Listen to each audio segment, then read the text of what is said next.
સુરતના આ લુખ્ખા છે તેને સોશિયલ મીડિયામાં રીલ્સો બનાવવી હવે ભારે પડી છે, કેમ કે પોતે દાદા હોય તેવા વહેમમાં તે રાસ્તો હતો, પરંતુ જ્યારે પોલીસ તેને દોરડે બાંધી તે જ વિસ્તારમાં લઈને નીકળી ત્યારે તે સમયે તે હાથ જોડી રહ્યો હતો અને લોકોની માફી માંગી રહ્યો હતો. વિગતવાર વાત કરવી છે જે પ્રકારે શિવા ઝાલાનો વરઘોડો નીકળ્યો છે તેની.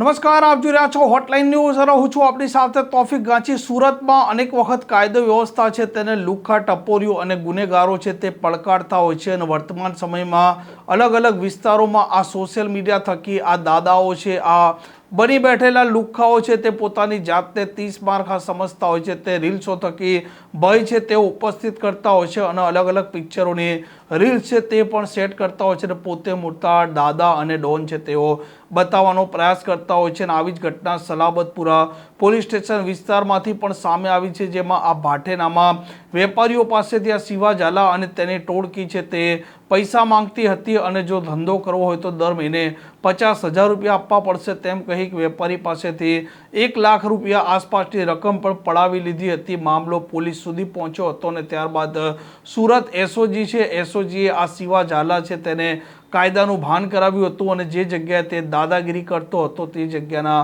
આ દ્રશ્યો પણ તમે જોઈ લો.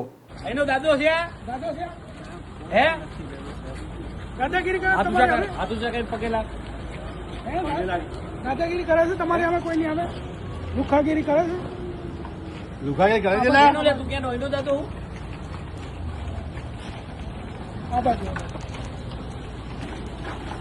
આમ જે પ્રકારે ભાટેના વિસ્તારમાં તેમણે દાદાગીરી કરી હતી, આ મામલે સલાબતપુરા પોલીસે આ શિવા ઝાલા, તેનો ભાઈ રામ ઝાલા સહિતના 3 જે આરોપીઓ છે તેમના વિરુદ્ધમાં ગુનો પણ દાખલ કર્યો છે અને શિવા ઝાલા છે તેમને આ એસઓજીએ કાયદાનું ભાન પણ કરાવ્યું છે. આ પ્રકારની ક્રાઇમ સ્ટોરી માટે હોટલાઇન ન્યૂઝ ચેનલને લાઇક, શેર અને સબસ્ક્રાઇબ કરવાનું ભૂલતા નહીં. નમસ્કાર. આવા પ્રકારના વિડીયો તમને જોવા ગમતા હોય તો હોટલાઇન ન્યૂઝ ચેનલને લાઇક, શેર અને સબસ્ક્રાઇબ કરો.